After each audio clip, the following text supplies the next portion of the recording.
Today I want to talk about the biggest mistake Star Trek ever made. I mean, besides the opening credits to Enterprise. Oh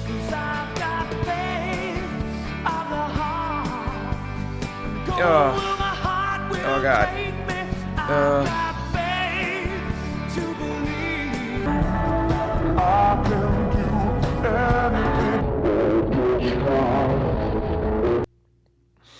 I'm okay. Hi, I'm Tim. I write for television. These are my thoughts. There's a writing convention in sci-fi and fantasy called the Planet of Hats. This is a term to describe a situation where you discover a new culture and they all have one behavioral practice that defines the culture. The Gajangas wear blue hats. That's the idea. Now, this is a writing shortcut. Real cultures are not a monolith, but it's a useful writing tool if you need to very quickly distinguish a bunch of alien cultures. For example, in Star Trek, the Klingons are a proud warrior race known for their aggression and combat prowess. The Vulcans are a emotionless, highly logical people, and the Ferengi worship money. Do you know what that means, Rob? It means you're gonna live! It means I get to sue Dr. Orfax for malpractice! Oh! But you see, there's a problem here. In a lot of science fiction and fantasy, the Planet of Hats trope is used not to define a culture, but some biological trait that is ingrained in their race. Klingon warriors are not violent because of their culture, but because they were born Klingon. To be Klingon is to be a warrior. And once you introduce an alien warrior race, you are swimming in choppy waters. First, it bears mentioning that the term warrior race has some really troubling history. It's often been used to describe humans who are no different than you or I. In human history, the Mongols are the most widely popular use of the term warrior race. And for a long time, it was accepted fact that the reason that the Mongols conquered most of Asia was that they were simply born different. But their aggression and violence did not lead to their conquest of Asia. It was their technology. Horses and bows, man. And siege weaponry. No one talks about Mongol siege weaponry enough. The Japanese were often called a warrior race by white colonialists in the 18th and 19th century, and yet you never hear the English described as a warrior race, do you? Despite the fact that English medieval history looks a lot like Japan's, with feudal wars and armored duels. Eventually, the warrior race trope found its way into fiction, especially science fiction, where it could tap into the archetype of the exotic, nasty foreigner, but now with a space-themed twist. The problem with a warrior race in a sci-fi setting is that they don't make sense. Take the Klingons. What makes them different from humans biologically? They have built-in body armor, they have sharp teeth, redundant organs, more strength and endurance, but none of these things are remotely useful when fighting a space war. What you need to win a space war is smart engineers, ample resources, a society that prioritizes defense and tech research. You need a culture that can organize huge industrial projects and can mobilize massive populations. The Klingons have none of this. They are not smarter than humans. They are not more organized. They kill each other for promotions.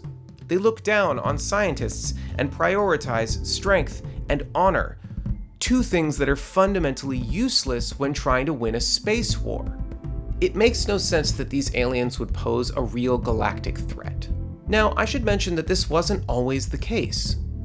In the original Star Trek back in the 60s, Klingons were used as a stand-in for the USSR. They were dangerous, but not because of some biological reason, but because they were the enemy. They were called a warrior race, but the details and origin of their warlike attitude was not examined too closely. They were the bad guys. That was all that mattered. It wasn't until the Next Generation, where the Klingons got a major makeover, where we started to see all these tropes of the warrior race. A Klingon named Worf joined the crew of the Enterprise, which fit with the show's message that any enemy can one day become a friend. Only once the writers got their hands on a Klingon protagonist, they started to bump into the uncomfortable dissonance that comes from trying to find depth in a warrior race. In Birthright, Season 6, Episode 17 of The Next Generation, Worf travels to a colony where a bunch of Klingon youths have been raised by Romulans. Here, the youth have been separated from Klingon culture and thus do not have any of the traits we think of as Klingon.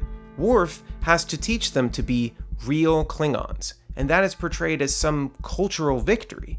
Only it completely unravels the show's rules. If being Klingon is something that needs to be taught, then it isn't a biological imperative. Which means that Worf did not guide them to the truth, he simply molded them into the kind of Klingons that he finds acceptable.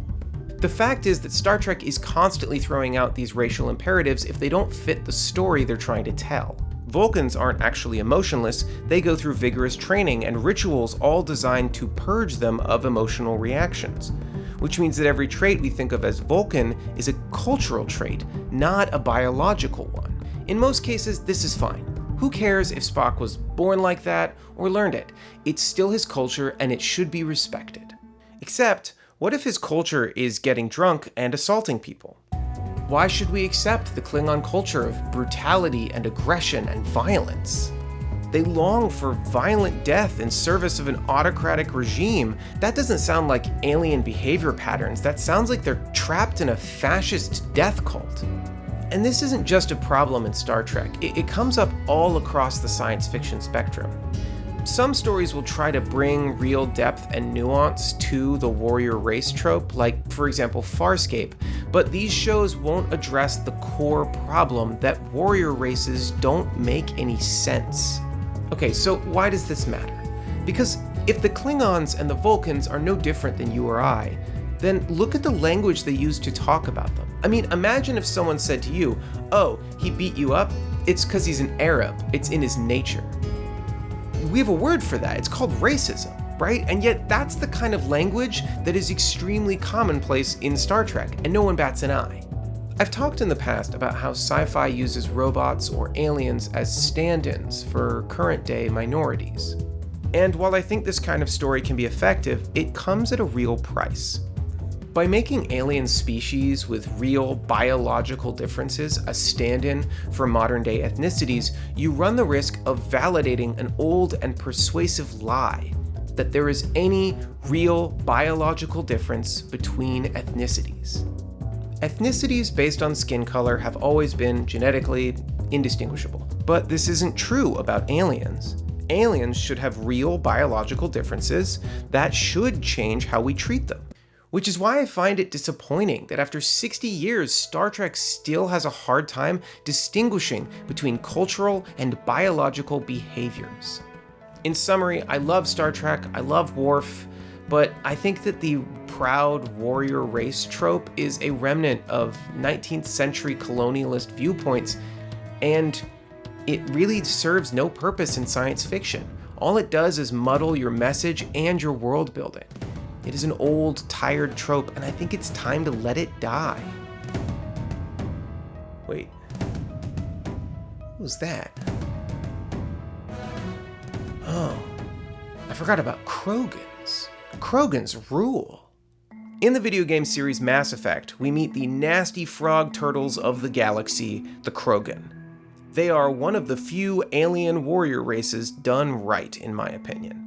The Krogan have all of the usual tropes: armored bodies, aggressive nature, strength and durability, things that don't help you win a space war. But Krogan history helps explain all this. The Krogans didn't develop a space empire on their own. They were a primitive species that were scooped up and trained as soldiers by a more advanced alien race. Only after the Krogans started making their own ships, they turned on their alien overlords and started a big ol' galaxy war. This is why the Prime Directive is important, people. Anyway, the Krogans might be tough and angry, but that's not where their true power lies as a species. The real reason they posed such a threat to the galaxy was that they could reproduce very quickly. A Krogan female can make about 1,000 kids a year, and those kids grow up very quickly. This gives them the advantage of population, which will really help you turn the tides of a space war. So, Mass Effect dodges the first pitfall of the alien warrior race trope, which is that of world building. Here, they've made it make sense why this alien race would have a real advantage that would help them win a futuristic war. But what about the messaging? See, I think that's where Mass Effect excels. In the time period that the game is set, the Krogan were a threat, past tense, because all of the other alien races ganged up and made a bioweapon called the genophage. The genophage is a bioengineered genetic disease that has infected the entire Krogan population and ensures that something like 99.9% of their babies do not survive infancy. And if that sounds messed up, yeah, it's super messed up. It's watching your children die over and over and over for decades messed up. The Krogan are not a galactic threat. They are a galactic tragedy, victims of colonialism and genocide. The term warrior race was something forced on them by their oppressors, and eventually used to justify their horrible mistreatment.